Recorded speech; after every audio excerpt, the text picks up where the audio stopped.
আমি শোভন।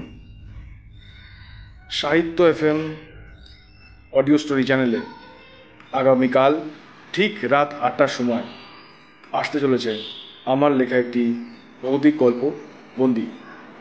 বন্দি গল্পটি কিন্তু আজকের লেখা নয়, এটি প্রায় ৬.৫ বছর আগের লেখা। এবং গল্পটি সম্বন্ধে বেশি কিছু বলবো না, শুধু এটাই বলবো যে গল্পটার মধ্যে টুইস্ট, টার্নস, সাসপেন্স, একটু ভয়, একটু রহস্য, সব কিছুই রয়েছে। তাই কালকে এই গল্পটা আপনারা কিন্তু অবশ্যই শুনুন।